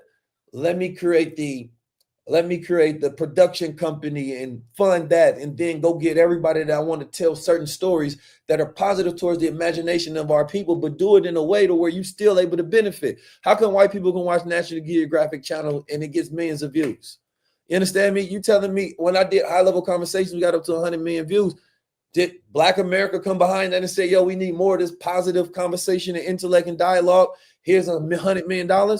No. So most of the things that we complain about in the culture is our lack of doing. You understand me? It's not the white boogeyman. You understand me? It's number one, when I say save yourself, I'm not talking about we don't work with each other. I'm talking about when you behind the scenes by yourself in private, who's going to stop you from scrolling all goddamn day? Yeah. You understand me? Who's gonna force you to do additional research? Who's gonna force you, right, to focus? Who's gonna force you to eat right? That's every decision that you make. You understand me? That's, you save yourself by putting yourself in a chain of discipline so that you can actually be useful to the collective, right? And so, yes, there's a lot of work that has to be done, but if it's not intentional, everybody just happy in their own little worlds. And we're saying that the goal is not to raise the consciousness of Black America in the time we have the greatest resources on the planet Earth to build our own world, right? Then anything that happens to us is our fault and no one else's. We have enemies. We know they exist. So what? Become each other's best friends. If y'all can cooperate with the police, y'all can cooperate with each other. That's a whole nother conversation. It's a whole nother conversation. Put some fire in chat for Keys, though. Seriously. That's a fact. Keys, before we leave, we gotta address this topic. Do we? A friend of all, no, because it's important. It's important. It's a good teachable moment. It's a teachable moment. A friend of all of ours, actually, Dame Dash, and an inspiration to all of ours, first and foremost. Well, man, I hate to see it. I hate to see the way that this is playing out. And like I said, this is teachable from a business standpoint. It's teachable from a relationship standpoint. It's teachable from how you communicate with others standpoint. And I watched that Breakfast Club interview, and I watched the whole thing, and I don't even know if that's an interview. I think it's more so of like a dysfunctional conversation that just goes off the rails. Entertaining ritual. And I wouldn't say that. I would. Because he did it himself. He did it to himself. Right? It wasn't like he was like tricked into doing something. He did it to himself. But what can we learn from this unfortunate situation with Dame Dash right now? I think Dame Dash is a necessary good in the community. Because I was thinking about this when we was going to have this conversation. I said, is Dame Dash a sellout? Is he a sellout? Do you consider Dame Dash to be a sellout? No. No. Do you consider him to, have wronged the Black community? No. Then what's the problem with him? Like there's real people that are sellouts that are really wrong the Black community. Dame Dash is just unapologetic about himself, his ego. You understand me? How he wants to be perceived, right? And I get it. He goes up there and he be wilding out. But at the end of the day, I think that we make too much a spectacle, right? And I think that even from what he makes from himself, but I think that to this point that somebody said, and shout out to the Breakfast Club. They invite me up there all the time. But I think that if you give Ben Shapiro more respect than Dame Dash, then I think you're the problem. Well, I don't. No. We can't do that. We can't do that. We can't do that. We can't do that. We can't do that. We can't do that. We can't do that. We can't do that. I can. No. And I mean it. We can't do that. We can't do that. This is why we can't do that. This is why we can't do that. This is why we can't do that. This is why we can't. These are moments where I feel like it was a wild conversation. It got very disrespectful. I'm not the type of person that to sit there for disrespect myself. So I don't have that kind of journey. But he initiated the I know. That's what I'm saying. If I was Charlemagne is the most important voice in our culture right now. No, I get that. But I'm saying if we're going to contrast it to a previous episode in the culture, which was a classic episode. Right. It's classic. Yeah. We're in too much of an important moment right now to be monkeying around. You understand me? And I think the whole episode, for the most part, you understand, was monkey business. Well, I'll say this. I think that for me personally, I can speak for me personally, myself and Troy, Dame Dash helped us for sure. For sure. Charlemagne has helped us for sure. And even DJ Envy. Sure. The reason I'm saying that is because you have to think about the narrative. It ain't about Charlemagne personally or Dame Dash personally. It's the conversation the content has with the culture. We've seen a civil conversation between Ben Shapiro and the Breakfast Club. But Ben Shapiro came with civil energy, though. I get it. And this is why Dame Dash is also responsible for his participation in creating that conversation in the way that it went, because he should not be creating wild viral moments in a time where we need to be focused, because he could have went up there and had a much better conversation. He talked about family offices. That should be considered in the conversation for us to have. But that part was breezed over because of everything else. So ain't nobody listening logically. Everybody is feeling emotionally. You understand me? And so what I'm saying is, you can't question a man's sexuality. You can't. Listen, I agree. I'm saying he was very look, I love Dame, but he's very disrespectful. I think that the interview, instead of us trying to be entertained by two black men going at each other, I would rather see us mature enough to shut down the interview than let it go through. Or let it be educational. But I love Dame dearly. But you can't be in the system and promote some of the things that was promoted and then think that you're going to walk away and then be successfully independent. Is really tough. The big lesson I want everyone to take away from this is know the war that you're really fighting. 100%. That's the real conversation. There's power structures involved and a bunch of downfalls. I won't put no names. But why I say it's a public humiliation ritual, because they both wanted, I felt, Charlie, don't text me, I love you. They'll get back from the initial interview, which kind of embarrassed them. Now you're on, they called him Dead Dash. I think, here's my thing with Dame. I feel like Dame is a very prideful person. Mm-hmm. And there's a reason why pride is one of the 7 deadly sins. It can destroy you. And pride unchecked and ego unchecked is extremely harmful. So we got to be very careful how we promote. Yes, people should be confident. But when your pride overruns your intelligence, that leads to your downfall. And sometimes other people can be a lesson for somebody else. So the even reason why I even wanted to talk about this was not from a gossip standpoint, but for the audience, this is education.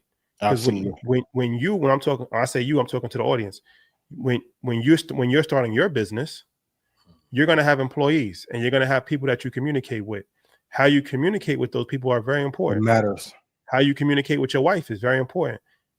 So just because I don't like you, this goes back to the Ben Shapiro thing.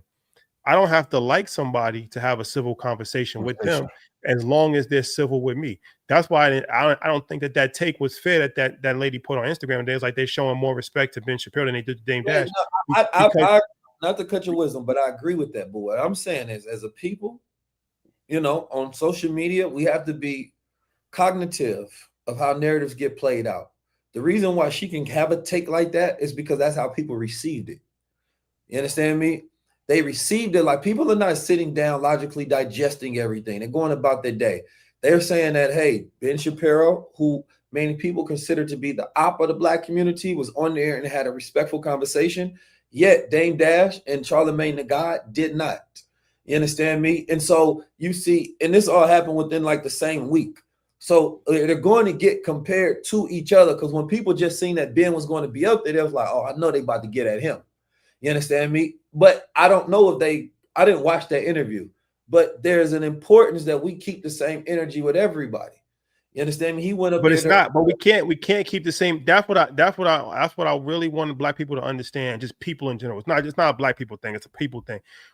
We can't keep the same energy with everybody because everybody doesn't keep the same energy with us. If you address me aggressively, I'm gonna address you back aggressively.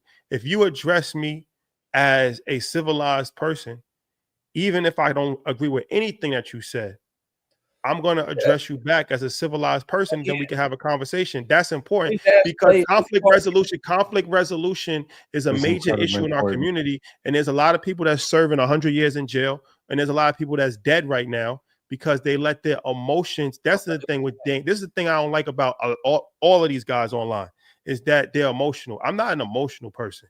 I don't respect men that are emotional because I understand that if you're a man and you're emotional, you're going to end up hurting somebody or you're going to end up hurting yourself. Stupid. Yep. And then you didn't really mean to do that. So we got to really stop celebrating these emotional men because what they're doing is harmful from the way that they're communicating with each other because they're looking at it like, well, that's just me. That's just who I am. But no, you're going to end up getting killed doing that. And you have to learn how to evolve. Again, we shouldn't even have at this point in time right now, especially this week, that interview should not be the talk of the town. I agree. That's the full stop problem. You understand me? In the midst of where people should be actually focused, we gave them another distraction. You understand me? And so I wouldn't even have had the conversation. I would have told Dame, nah, not right now, because I know where this go. You get what I'm saying? This is the level of maturity that we have to go towards as all of us. And that goes towards everybody that's in the media space, right? If we're not that intentional, then what are we doing? That means that we can be a part of the chaos unknowingly. You understand me? And I think that we have to pick our spots when we want to be entertaining and when we want to focus. I understand good for ratings. You understand me? But right now, in a time where our culture is being degraded, Black men are being shown a certain way, right? They're trying to send military troops in the culture.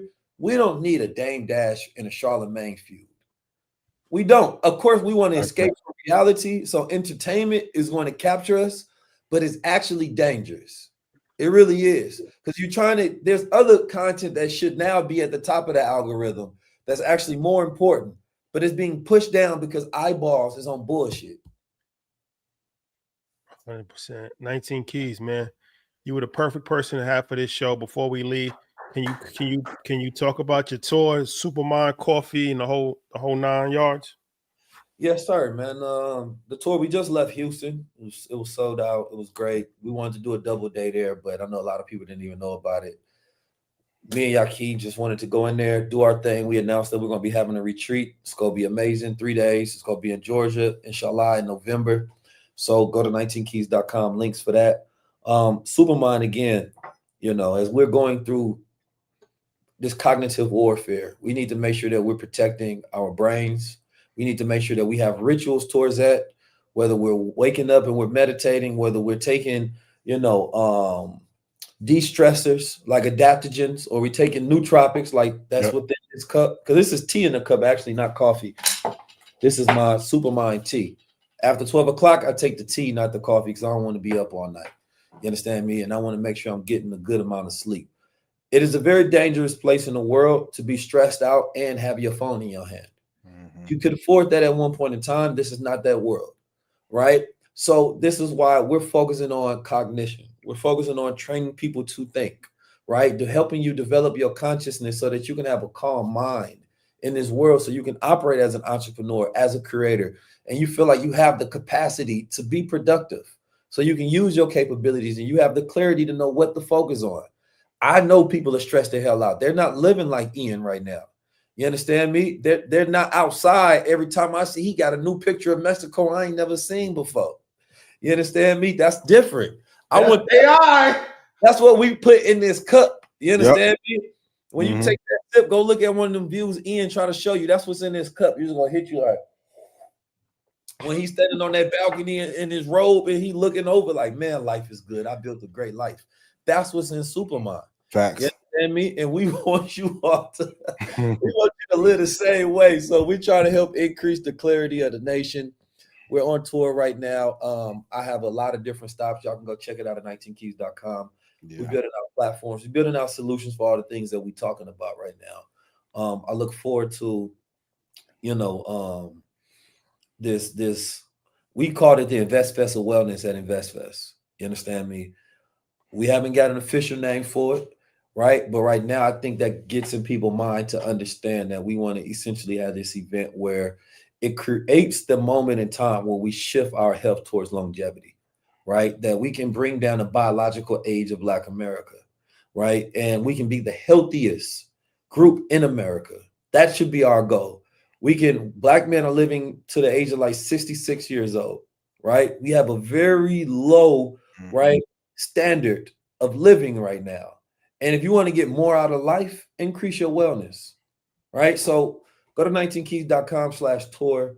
And as we're training up the minds for the future, we're taking you along with us. You want to feel younger, you want to be more clear, you want to increase your capacity and capability, come tap in with the gods. Because there's a lot of suckers over there. You know what I'm talking about? Shout out to 19 Keys. One of a kind. Always a pleasure. Yeah, it's one thing I feel like for us, a lot of times people, they'll say like, yo, I support you, I rock with you, I watch you, I love what you're doing, and they got opportunities to help you and they don't. And they have platforms and they don't put you on their platform. And that's important because the people that they put on their platform are not helpful. So for us, exactly. For us, it's always a matter of highlighting people, whether it's Invest Fest, Blackout, Market Mondays, Earn Your Leisure. That's kind of the whole thing that we've built, is to give people an opportunity to just, elevate their platforms even further. So, 19 Keys is somebody that is important to the world. And any time that we have an opportunity to hear him speak, it's actually a privilege, to be honest with you. So, we never take these things for granted because you never know how long you're going to be in a situation where you can hear somebody actually provide information. And that's important because you take things for granted because you're used to it. But at a certain point in time, you're not going to have that anymore. You may be right in Cote d'Ivoire. It's important. Like I said, I mean, people kind of, we don't fully, you never appreciate things when you're in the moment, and we have a cell phone. So that makes it even less appreciative. Like Invest Fest, for instance, right? Like imagine if that was done in 1950, it would be like, but we do it in this day and age, and it's not held in the same regard. So it's like when you saw Malcolm X speak, you probably the people that was watching them didn't fully understand what they was watching in that moment. You know what I'm saying? But it's like, damn, if you could go back in time to hear him talk and treasure it, that's an NFT. So just keep that in mind, because we use the word influencer And what it does is it actually diminishes a person because they're not looked at as important. They're looked at as somebody that just has a cell phone and be able to, but it's very difficult to be able to communicate. And it's extremely difficult to be able to communicate for long periods of time. With Ian, he got on InvestFest stage for 55 minutes. That's difficult. That's extremely difficult, actually. Yeah. And the number one fear for most people is public speaking. So you're not just seeing influencers, you're seeing some of the greatest orators of our generation. When you have the Master Investor 19 Keys, these are some of the greatest orators and some of our great teachers. So we have to have a high level of appreciation for people like these guys because they're bringing us out the dark age. That's a Well fact. said. And Rashad Bilal, we gotta give you credit too. Yeah. I'm just the guy on YouTube that just says random things, but that's not important. Influencer and talent. That's not important.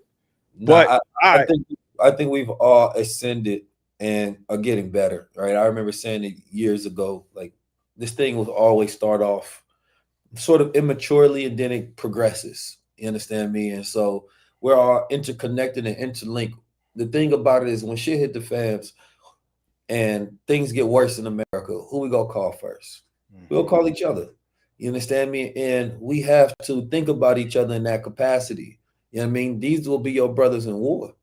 You understand me? So you cannot go into this era alone, right? We might have critiques of each other. We might, not always talk, but keep each other in mind. Check on each other during this time. It is a very dangerous time in America. And I really need us to understand that. It is a very dangerous time in America. We have a window of opportunity to build right now. But if you are distracted, you understand me? You're doing exactly what the devil wants. You understand me? Try to divorce your emotions, right? That are keeping you constantly enraged on these platforms. And instead, build community with the people around you that you know. How many times we network with people? I got the Rolodex of the world on my phone. You understand me? I try to be intentional, call people, connect with people. It is a very dangerous place and people are alone right now. And that's when your friend becomes your enemy because you ain't check on them in a time when they were low. You understand me? This is a very important time and it's a very important message right now. We might be in front of you online, but we real people in real life with families, with bills, with things we have to worry about. We have to continue to develop ourselves so that we can show up in front of you. You understand me? And be clear-minded and try to give guidance and instruction. But look to your brothers and your sisters and try to get close with your loved ones right now. Get closer in your friend groups right now. You understand me? You don't want to be separate while the enemy is planning, right? To be whole entire malicious. You understand me? And they thinking about civil war on their mind. Well, who they going against? Right? And how can we be playing while they planning? That makes no sense. And you touched on accelerants. There's a hidden group, a shadow cohort of them that are being incredibly quiet. That are planning. Nothing. They winning. So again, salute to y'all brothers. Make sure you go to supermind.com, acesupermind.com. 19keys.com. 19keys.com/tour. Great tickets. I see y'all in your city. Yes, sir. All right.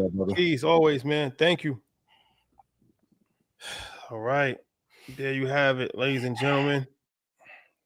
Did great. 19, a voice of reason in a chaotic time and chaotic world.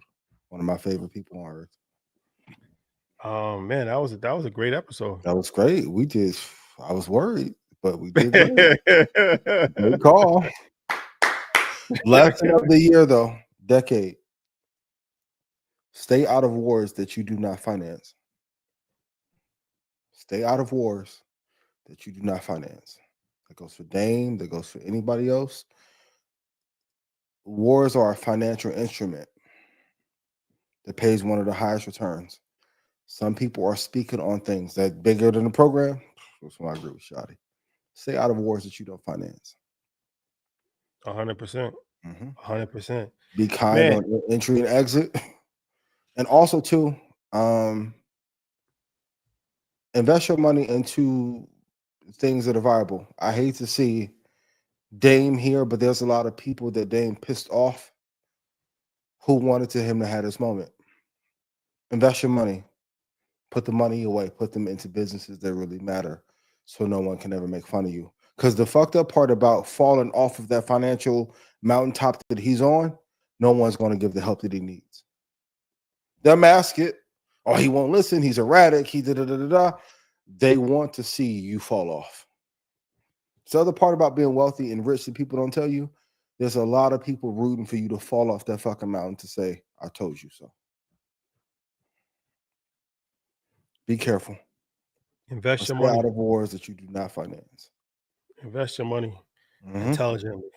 Yep. It's one thing to invest in yourself. That's important. But don't spend every dollar that you have trying to finance a dream that you have either. Like, you got to be intelligent about this. Yeah. Troy Muhammad said Dame will recover. I hope he does. But there's also forces that may invest in him not recovering. That's what's not talked about in entertainment and Hollywood and music. Yes, you can have all the brilliant ideas in the world, but if them groups get together and get the blackball on all your shit, it's hard for you to recover. It's hard. Especially if you don't know who the enemy in the bushes is that are aiming at you. Somebody said I don't rock with Dame anymore. I mean, I love That's Dame. not true. Yeah, I love Dame. Why would I not rock? But also, I mean, if I think that there's a teachable moment or somebody's making a mistake or somebody's going about it the wrong way, I'm not going to say, yeah, he's doing it. I 100% agree with everything. I don't agree with something that he's doing. Like, approach matters. Rashad, I piss you off less this year than I used to in 2020. See? Approach and conflict resolution matters a hell of a lot. Because the ultimate risk that you can put on your cap table or SWOT analysis is your own behavior towards people. The main reason why OpenAI got stole from Elon was his fucking demeanor. They got 16 companies and 4 co-founders to find a way to steal that shit from him as one of the richest people in the world because of attitude. It matters. That's why Sam would just go to the dinner and be quiet and coy as can be. And is the only CEO who's there that's not publicly traded yet.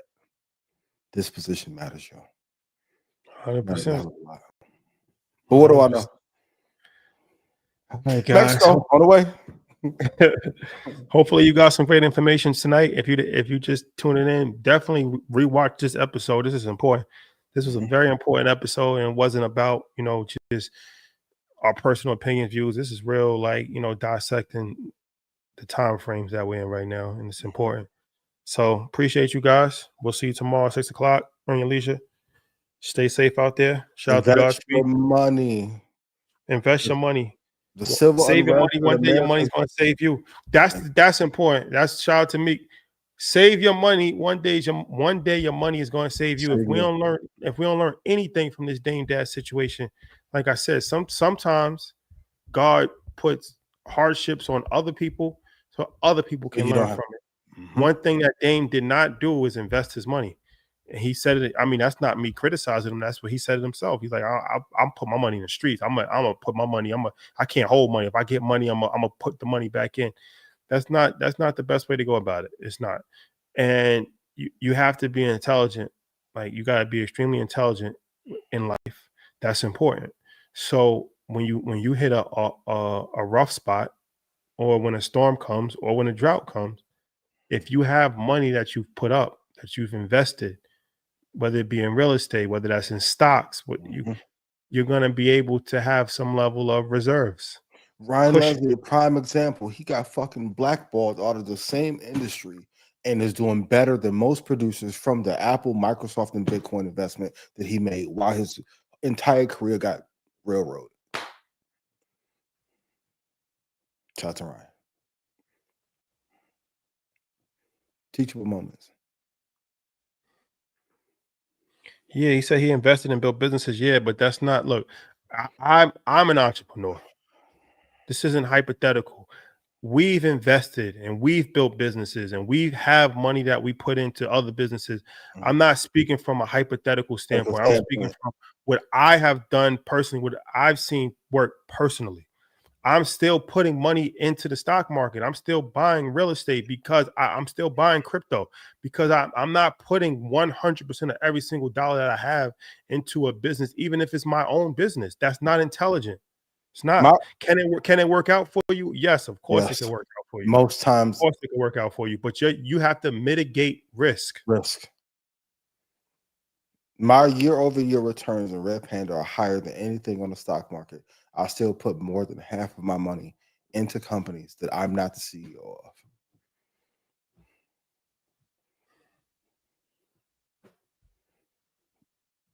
If not, and if you go broke, no one's gonna give a fuck. I want y'all to text tonight. Text 3 people that you ain't talked to in 3 months and say, "Yo, I lost all my money listening to Ian. Can I borrow $1,500?" and watch what they say. They're going to tell you no or not reply. Invest your money. Don't beef with the information. This isn't just trying to help you. They're just trying to help you. That's it. Save your money. Invest money. Put money up. Yes. Have some money. Reinvest into a business. Bet on yourself. I'm all for that. But invest money. I'm telling you, put money into the stock market. That's important. That's really important. It's really important because that money is going to compound over the course of time. And if you don't, the cost of living is going to crush you. Going to crush you. And in 15 years, I can only imagine what the median home price will be. And with AI, the job market is going to be crunched. And on top of that, a lot of businesses are going to be hurt. You think Tim Cook wants to go to fucking Scotland? This is a thing that he's doing. We've all been on the trips where we know we're going to keep things afloat. Timothy Cook, my apologies, and please forgive me for anything that I have said negatively about you over the last year. You're fighting a bigger fight than I ever thought you were. My apologies.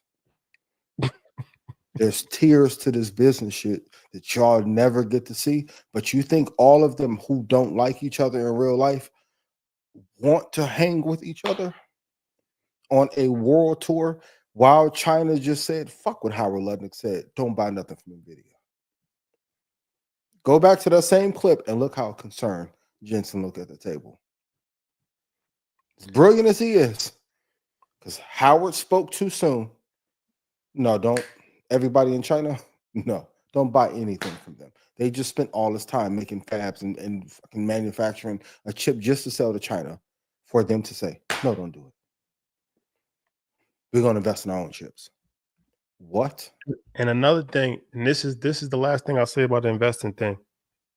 Brokerage account. You get your brokerage account, you get your retirement account. How I look at it, everybody's different. How I look at it is that every month I try to put money into my brokerage account. I try to put money into my retirement account once a year. And I'm trying to just put money in there. And with the goal, this is going to be difficult for people to understand. With the goal of never taking money out. That's when you hit the game winner. In perpetuity. Everyone put a chat. And when do I cash out to? Hopefully never. Hopefully never. As the Hopefully hedge. never. Y'all, you got crazy. That's from compound interest and putting money into the market. Because even in the discourses online, that's poverty podcasting to me. Anything drama related, that's poverty podcast. There's no money in that. When people go that route, it even hurt me to see Dame do it, knowing that he needed to look because his money's fucked up. It's poverty podcasting. Don't want no parts. I don't want no drama. No cha-cha slide. Nope. I feel you. Right to Mexico. No. Put it away. Hold in perpetuity. They convince us that flipping is better when you can get 100,000% return if you invest on the private side and carry over to the public equity side. We ain't going to talk about private equity. And so the next question is, well, what would be the point of investing if you're not planning on using the money? Well, a few different reasons. That's why I'm still earning and making money, right? So I'm still living off of money that I'm making and then putting it up. But also, reserves is power. Hello. There's a reason why every powerful nation in the world has trillions of dollars of reserves. Yep. and Treasure gold that they're hoarding. Mhm. And like from a standpoint, you can't lose power if you have reserves. Mhm. That's art of war shit right there. You can't get defeated if you have reserves. Mhm. Reserves is your power. From a psychological standpoint, it gives you Mhm. peace of mind, but also from a real practical standpoint, there's real power in having tremendous amount of reserve. You think Warren Buffett just had fucking $200 billion just for the hell of it? In business and in personal, no. It's a war chest. It's a protection mechanism to stay away. They, Even they Zuckerberg, he won't even put his kids in public or private schools. Let me build a school for my kids so they don't get brainwashed by the bullshit of this country. they call it a war chest for a reason. For a reason. What Tupac said. I was just thinking it. Hello. You can't go to war War unless your money's right. You cannot go to war unless your Mhm. money's right. Yep. 100%. Yep. Any country. You see these countries, they gotta just say, okay, we can't fight America because Mhm. America has too much resources. Mhm. Yep. And sometimes you may just need the reserve to go to another different locale. So some would be like, well, okay, y'all talk about going to Africa. I don't have the money to go. Yo, Neo told you up 700% when I told him in Ghana. Listen to the information. Troy just told you about Oracle. Yo, Microsoft. Like, what else do you want? Put the money. Rashad tell you all the time, damn, I don't see Ian spend money on nothing. Kyrie told me 3 years ago he was afraid Kyrie make $35 million a year. To tell you, and you don't have to like him politically, Trump is working though. Eric Trump Jr. working. Fucking Tom Lee with the Ethereum fund. Michael Saylor working. The richest people on earth. Vlad putting out new features and shit every week like it's a mixtape on Robinhood now. Not because the economy is stable.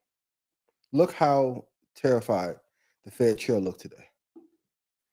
Watch body language. It'll tell you everything you need to know. Because if the economy was strong, he would have pushed back. And it was the first time I remember in a long time where they're guaranteeing a rate because there's a lot of pressure coming. Put your money away. Or you're going to be put away if you don't. Choice is yours. Choice is yours. And Vlad Tenef, by the way. Enough. Of real Vlad. Real Vlad. All right, guys. It's been real. Which I got to credit you. I enjoyed all of our talks earlier, pre-production. Pre-production. Vitally important. Shout out to all y'all who don't crash out. That's another thing. You live. A kamikaze is never celebrated in the history of the world. This the last thing that I'll say. In the history of the world, I want somebody in chat to name one kamikaze. Mm-hmm. You can't. You can't do it. They'll tell you to crash out for their own entertainment and amusement purposes. The minute you crash, there will be no sympathy, no support, no resources, and your name will be forgotten within minutes. Mm-hmm. There's a difference between a martyr. There's a difference between a martyr and a kamikaze. Mm-hmm. They're not the same. A kamikaze has no placement in history. Mm-hmm. This is important. Don't be somebody's kamikaze. Mm-hmm. No matter what, keep it cool. They'll put you in a trick bag trying to get you to react to something that don't even matter. Be careful. And the unrest that the country is going through are some of the pains that Black people have been feeling the last 30 years. America just never felt them. Also, the veneer of democracy is coming off because we live in a republic, because the empire is falling. Now we don't have to play by decorum rules because things are shifting so fast. We have to preserve what we can. You think Buffett retired just because he was okay? And they sitting on a pile of cash just because? The greatest trick Buffett ever pulled off was to get people to think he doesn't know how to time the market. Bailed out Bank of America at the right time, invested in Apple at the right time, invested in Geico at the right time. Market timing is a supreme talent of his and Charlie's. God rest his soul. If he's sitting on a pile of cash with leadership and a succession plan coming, something's going to happen. Elon just tweeted, I told you, back in office, sun up to sundown. He's not doing it because he ain't found no more baby mamas he don't like on Twitter. There's something coming. Stay locked in. That boy gonna find some work on Twitter though. he gonna find some white work on Twitter, boy. DocuSign Premium, fellas. Ladies, if you got a bag, make sure they sign a prenup too. Watch the male kamikaze love bombers. Yep. What do I know? All right, guys. It's been real. Love. Peace.